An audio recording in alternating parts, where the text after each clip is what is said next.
You're listening to the Methamphetamine Hour, also known as the Mosh Jelton Show. And this is your boy Johnny B from 102.5 The Bone. This is the show I listen to when I think about hitting people. What's cranking? What's cracking? What's going on? We're live. We're here. Yeah. Mosh Jelton, Ian Buck, J Skress. How you guys doing tonight? Good. I'm doing good. You guys are doing great.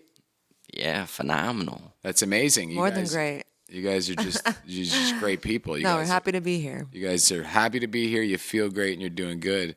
We're here because we're not on FM right now. No. We're not broadcasted to nothing. So we can pretty much talk about, almost whatever that YouTube will let us talk, because YouTube will let us get away with a lot more shit than FM will. You know what I'm saying? I know what you mean. You can't get away with shit on FM. Yeah. But on YouTube, shit. You know what I'm saying? So I figured, and we got to get this videography going down. So what's going on? Shout outs. The Mosh Jelton Show is lit. So I was like, all right, let's come in here. We'll try to figure out what's a real hot button topic, right? Mm-hmm. And I was like, you know what? I've got a unique politics, right? Ooh. You guys know about politics? Yeah. I think so. A little bit. You guys know about politics. Just a bit, yeah. So we're going to talk about politics, but here's the difference. Here's the difference that you're not going to get anywhere else. You will never hear analysis like this anywhere else, because I'm not talking about one party or the other party. I'm going to talk about, because it's a question that should be asked. If I think one way and somebody else thinks the opposite way, it's important for me to know why they do that instead of dislike them for not thinking the way I do. Yeah. Good point. You know what I'm saying? I want to know why. I don't dislike you. You obviously believe in what you believe in. And so I think the hatred comes because people don't understand why the other person thinks the way they do. Yeah. You know what I'm saying? Right. For instance, abortion. Can you say that? I don't know if you can say it. Abortion. You could say abortion because we're not talking. So abortion, one side believes. Tell me what you think one side believes and what the other side believes. Well, I think there's just two sides to the argument, unless I'm uninformed. But one side believes the woman has the right to choose what to do with her body, and the other side believes that the life in the womb of the mother has a right to live. Now, so the people that believe that they have, the people that believe in pro-choice, Mm-hmm. do you think that they like to hurt babies? No, they don't. Well, that's what the other side would like to argue. Well, this is what we're doing, though. This is what we're doing here, because the majority of people on pro-choice, they don't want to hurt babies. Their objective isn't, I want to get as many pregnancies as I can so I can get as many abortions as I can so I can hurt children. I just want to be able to have relations, and if I'm not ready to have a child, I want to be able to put a stop to that. And they don't believe, it's not a human yet, so therefore they're not killing anything. It's inside of their body, and in order for it to grow, it has to grow through their body, so they don't believe that, they should have to go through that. So the other side believes that a lot of people right at conceptions, some is brainwaves, but they believe the kid inside the body, the baby, the fetus, whatever, they believe that that's a human life. And so they believe, and that's the crux of the argument, and that's why they always say, where does life begin? Mm-hmm. But the people that believe in pro-life, they don't believe in controlling. You think they want to control women's bodies? They don't want to control women's bodies. They truly believe that that's a life that should be saved. So what I would say is, if you know that the other people they believe that you're telling them what to do with their body, if you know that, then you can understand why they get pissed. And conversely, if you know that the other people thinks that it's a life, then you should be able to understand why those people are pissed. Right. So I just don't think there's a lot of understanding. You know what I'm saying? Well, maybe it's that they understand, but they think that their side is more right than what the other side has to argue. And maybe either side are right. Maybe one side is more right than the other, but the reason why everybody are at each other's throats right now is because no one's trying to understand what the other people are thinking. Like if I thought you were trying to control my body, bro, I'm coming out and I'm picketing, bro. You're not controlling my body. And if I thought you were trying to kill a kid, I'm coming out picketing because I'm not going to let that happen. Yeah. Well, when was there's abortions for a reason. They came up with this. When was this, a thing? Because, women were having babies, and then, boop, someone said one day, I don't want to have this baby, so I don't. So there was obviously something intact that went through for the woman to have an option. I mean, when did it start? Yeah. What do you mean by when did it start? Because there had to be the first person that ever did it, and then it led from there, and then they put rules, and then all this, that. But what really happened to where, So it says here's some information about the history of abortion. The first written record of induced abortion was from the Egyptian papyrus and medical text around 1550 BC. Many early cultures used non-surgical methods such as physical activities. Colonial America, they did it. 1765 in England, there was a post-quickening abortion was no longer considered homicide in 1765. In 1803, the United Kingdom made abortion after quickening a capital crime. And then in 1973, the landmark Supreme Roe v. Wade case. And that's another thing, guys. That's another thing let me just lay it out there. Roe v. Wade. Yeah. That was when the Supreme Court in the 70s made it a right for any American to have an abortion. It was a fundamental right. Now, there's two sides to this argument. The one side, it's not even, see, you guys, Roe v. Wade is not a pro-life versus pro-choice debate. And that's what you guys gotta just dial it back from the rhetoric. Step out of your bubble for a second, both sides. Roe v. Wade is not about abortion, okay?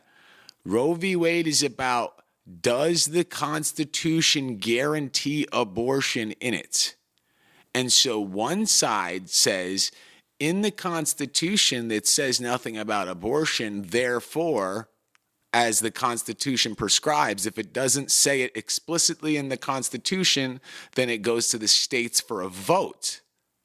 So one side is saying the states should vote on this, and the other side is saying that no, it should be a fundamental right for everybody, like freedom of speech and freedom to assembly, search and seizures. Right. They believe it should be a right. And the other people believe because it's not prescribed in the Constitution, it should go to the states for a vote. The people that are against Roe v. Wade, not all of them are against abortion. They just don't believe it's constitutional. And all the people that are for Roe v. Wade, not all of them are like, they believe that no, in the Constitution, under a few amendments, there's some wording in there that lets it happen. So the Roe v. Wade debate, that is not even about abortion. You know what I'm saying? I guess so. And if you want to take it from a constitutional standpoint, then where does life, liberty, and the pursuit of happiness fit in? So if one of our inalienable rights as American citizens is life, then I guess the question that is, comes to mind is, at what level or extent after conception is an embryo a life? Well, and that's the whole question. Right. And again, and we're not going to debate that here because that would be choosing a side. But that's the question. Right. That's the crux of the question. And I don't think either people should be. You guys got to chill out. Nobody's in bad faith here that I believe. I believe people believe what they believe. If we move from abortion, right, let's just take Donald Trump, right? Ooh. There are, from what I've gathered, there are two camps. The one camp believes that Donald Trump is he got a bunch of money from his dad. He was a crook. He had many bankruptions. Is that it? Bankruptcies. Bankruptcy. Yeah. Any bankruptcies. He was a bad businessman. He did bad things. He says bad stuff about people, and he really just wants the presidency for himself. And he's almost like a mob boss, and he's just a disgusting human being. A lot of people believe that about him. And then, but the other side, they're not. That's the thing that the other side doesn't get. A lot of time I'll say the people that support Donald Trump are following him like a cult. Yeah. And I've studied the MAGA people, and it's not about Trump at all. It's really not about Trump. Trump is just the head of it. What the people that lean toward Trump, they believe that the entire government is corrupt. And so Trump just happens to be the candidate that is saying the entire government is corrupt. And a lot of people like to hear that because, governments can be corrupt. So the people that like Trump are just, it's not that they love Trump, they're anti-establishment. They believe the establishment has been thoroughly corrupt. The other side is looking past the establishment, and they're saying, well, they might not even look past it, but they're saying, look, the status quo would be better than this mobster, sick, lunatic guy in office. So that's what they believe. They believe that it's not like it's blind hatred. They believe that the dude is an evil person. And conversely, the MAGA people believe that Donald Trump is the only quote unquote outsider that is coming to save America because they believe America is corrupt. So I think when the one side says you got Trump derangement syndrome, right? Well, maybe it's not Trump derangement syndrome, but maybe they believe that you idolize Trump. Mm-hmm. So maybe the quote-unquote Trump derangement syndrome would come down if you explain your position and say, no, I don't idolize Trump. I'm anti-establishment.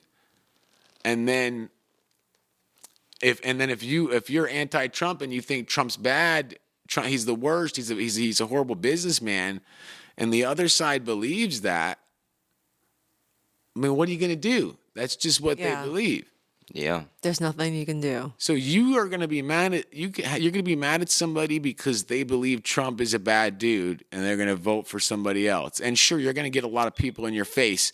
Say you're voting for Kamala. You're going to get a lot of people. Dude, you're voting for Kamala, bro. She's totally fake, bro. She's an empty suit. They almost put in Joe Biden. He was an empty suit, bro. The government's controlling him. And then you're going to get the other side saying Donald Trump is a mob boss. He's a rape. He does all this stuff. He's a bad dude. And the point is, that's what they believe. So you should calmly, if you're having these conversations, you should calmly ask them why they believe that. And then get sources. But I mean, just realize these people believe what they believe. Yeah. You know what I'm saying? Mm-hmm. I will say the media they're doing a damn good job of lying. Yeah. And the truth is, I'll tell you all the truth right now. The truth is both parties essentially are not for you, bro. What I will just tell you as far as I can go really is that when I'm looking at politics, man, I'm looking at somebody that I believe is not lying, first and foremost. Mm-hmm. If you believe what you believe, I'm looking for that. Well, that's hard to find nowadays. And It is. Yeah. It's very hard to find. Again, another thing is the January 6th thing. There's two totally different things. Mm-hmm. One group of people believe that Donald Trump incited a mob to go to the Capitol, to riot out front of the Capitol, and then to storm the Capitol.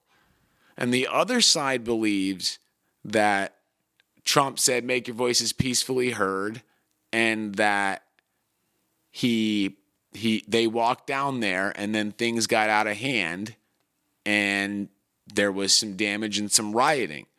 They don't think that Trump did an insurrection. The other side is saying Trump tried to overthrow democracy.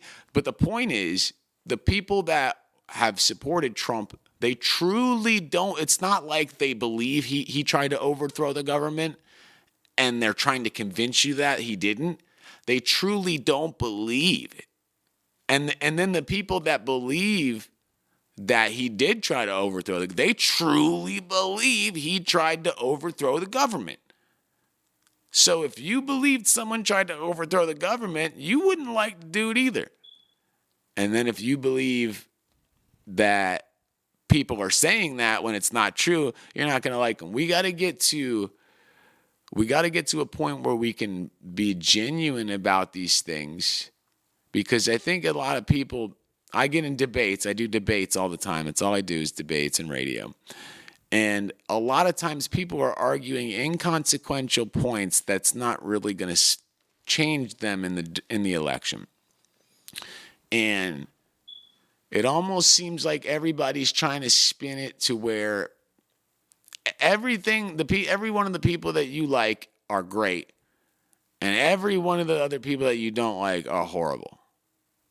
And that will pit people against each other. You know what I'm saying? So you gotta,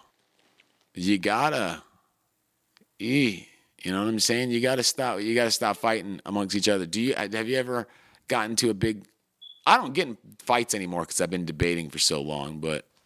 Like a debate or fist fight? Well, not a fist fight, but do you got people that get aggravated at you about political stuff? I try not to spread my opinion out there too much, my political opinion. And that's a problem. That's a problem. That reason. Yeah, people get hostile and violent, and they're coming at you like, well, why do you think that? And then they accuse you of being stupid. And it's like, okay, well, as soon as you call me stupid because I said something that you don't agree with, you obviously don't want to hear my point. So. And if somebody tells you that they like a candidate that you don't like, and you find yourself being angry, mm-hmm. You're doing it wrong. You're not supposed to be angry if somebody likes somebody else. And both sides right now in America have the rhetoric up all the way to 100, to where vote for me or we're done. Yeah. So what you're doing to the people is separating them. I just watched on TV that if you vote for that dude, the whole country's done. So what, you must hate the country, and vice versa. Mm-hmm. Yeah. Oh, it's out of hand. It's crazy. Played like a fiddle. Everyone's getting played like a fiddle. Uh-huh. Absolutely. Just vote for what you believe is right. But really, you guys got to stop getting pissed off at each other for political stuff, because it's so dumb. And there's just nobody talks in good faith either. A lot of times people aren't speaking in good faith. Yeah. Just say what you want to say. Mm-hmm. Just say what it is, and that's it. Let's say Trump was like, all right, when I come in, I'm going to have a law that all felons are going to be taxed at 20% for all their work they do for the rest of their life. But I love everything else he does. I'm sorry, bro. Why aren't you voting for him, bro? He's going to save the world. Yeah, dude, he might save the world, but not my pocket. So I'm going for the... Just be real about what you think. Mm-hmm. Yeah, the difficulty with that is, I guess as president, it's not so much so an issue. Nevertheless, with other political positions, it is where if you openly state what you're going to support, then you're going to have the opposing side ready to, take out, waste your time and undercut your efforts and basically ensure that what you're trying to go for will not happen. Well, that's the thing, too, is people are wasting time yelling at each other instead of trying to understand why the other one. And a lot of people are doing a lot of mental gymnastics to get their points across. We're in a really weird time, bro. We're all slaves. Mm-hmm. All of us. You wake up, you've got a debt to somebody, you've got to go work to get that debt out. Just to get on the road, you got to pay money. Bro, they got us wrapped up right now. And this is like, if you said, all right, bro, how would the worst, most evil person in the world make the earth, make America? It's almost like I'm just saying, maybe not the worst, but dude, we could be so much better. You look at Dubai, bro. You look at all these other cities in these other countries. Europe looks so much more beautiful than us. It's like you walk out there, it's a damn jail cell. I personally do think the government is corrupt. I don't know if I think everything is thoroughly corrupt. I think the whole world is thoroughly corrupt, and we gotta be on each other's sack instead of, being dicks to each other. That's just my point. Yeah. Are you happy that you're working? No. Who wants to work? But unfortunately, we don't have a choice. Yeah, that we did have a choice back in the day. Right. Where there was only one dude. America had it so good where it was one dude who could be a milkman and he'd own a house and be able to take care of his family. Yeah, it's gotten way too What the crazy. hell are we doing here, bro? Yeah. I can't go, dude. And everything's just so expensive and just they make it so hard. And so imagine other countries, bro. Right. Or maybe the other countries aren't doing too bad and we just don't know because we're don't getting live there, propagandized so much. Bro. Yeah, we don't know. People do say that. I watch a lot of podcasts. People say we don't know. Well, I hear life in China isn't too nice. I mean, that's just what China. you hear. It looks beautiful. I mean, there's some aspects of, I don't know much about Chinese politics, so I'm going to be honest, but it's not like, I don't know. I see a lot of smiling Chinese people. Well, communism? Yeah, I heard about that. Yeah, that's what the Chinese government is. Are they fully communist? Yeah. How is Alibaba owned by Jack Ma on the stock market then? Jack Ma disappeared. Did he? Yeah. No shit. Yeah, that's why you got to be careful over in China. They'll just make you disappear, no matter if you're the richest person in China or the poorest. Allegedly. Well, all right, man. I don't know about China then, bro. We might have to cross that one out of the list, man. I don't know. If I was to go to another country, I'm a straight bitch, bro. So I feel like every other country is about to be in a war. So I'm the same way. I'd go to England or Canada. Right? Yeah. Why, you got some place? I don't like Canada. Why not? Well, it's beautiful. People are great. It's just the politics. I've heard some crazy stories. For example, this one homeowner sleeping on his couch. Guy comes in, middle of the night, breaking in. Homeowner wakes up, knife to his face. He fends off the intruder, saves his life, but injures the robber. For some reason or another, he's the one that got arrested, the homeowner. But that seems to be an isolated incident of stupidity, no? Well, they said that the homeowner used excessive force against the intruder. And apparently that's from what I hear, not a legal expert of Canada law, Canadian law, but that's the norm in Canada. That's another big thing. Guns. Yeah. One side of the gun argument believes that they believe that there should. What's the reason for guns? The only reason you would need a gun is to shoot people, and we're not. We've got a military for that. What do you need guns for? The more, and then they use decent logic. The more guns, the more killings with guns. So they do the math, and it kind of makes sense to me. That one I could just say I disagree with. But you got to understand that's what they believe. They're not trying to take your gun because they want to take it from you. Give me your damn gun, you bitch. It's not what they're not saying that. They believe that gun crimes will go down, which it probably will. Now the other side believes that they don't have a gun for pew pew. They believe that because in the Constitution the guns are there in case the government ever tries to usurp the people. Right. So it's to go against the tyrannical government. And then the other side is like, well, okay, but that doesn't make sense because the government has nukes. And then the other side says, well, the government can't nuke its own citizens. So you have a debate, and people are really talking. So no, the guy that wants guns doesn't want to shoot everybody. And no, the person that thinks there should be more gun restrictions doesn't want to take your gun because they hate you and metal. And these are what I believe people think about each other to get them so pissed off.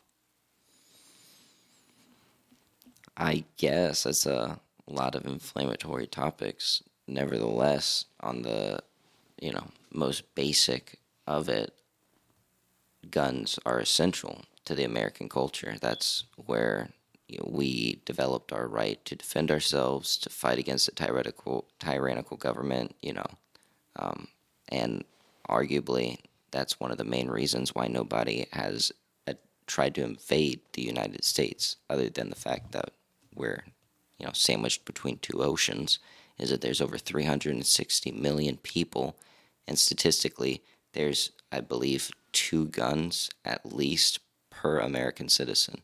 Yeah, there's over 300. There's definitely more guns than citizens. I don't know if there's 2. There's over 400 million guns in America. So, nevertheless, anybody that tries to invade America would have to deal with all of our military power, naval, land, air. Then the citizens, once you get in there. You think 360 million people want to bow down and listen to another form of government? No. Ours is already corrupt. Yeah. I mean, I don't know. It seems like they might at this point. But, Church, the gun thing is easy for me. I mean, excuse me. Give me the guns, because the statistics are out. The numbers are out here. In the places where there are a higher concentration of guns, there are a lower concentration of gun deaths. Bad guys don't abide by gun laws. Doesn't make sense. That one's weird. Doesn't make sense. Voter ID. There's another thing. One side says, well, if the government can just gives out IDs to everybody, it doesn't cost a lot. And then you can have to show your ID there, and it's that simple. And then they say you just don't want to do voter ID because you want to cheat. And the other side says, no, we don't want to do voter ID because some people live in the boonies, in the sticks, and they don't have an ID, they don't have enough money for it, they can't get it. And so whether that's true or not, they just believe that people will be disenfranchised if they need an ID. So that they're coming from a good place, but the other people are too. They're thinking the elections will be more safe. So my main point is to just, it's election season. We got a couple more weeks. It's getting wild. Hopefully there's no assassinations. Jesus, man. Or any more attempts. Yeah. No more attempted assassinations. That's crazy. 2 already. Well. That is wild. Yeah. And that's how out of hand it is. Yeah, it is very out of hands. Can't let it happen. So everybody be nicer to each other and have an easy election. Jesus. Hey, you're listening to the Methamphetamine Hour, also known as the Mosh Jelton Show. And this your boy Johnny B from 102.5 The Bone. This is the show I listen to when I think about hitting people.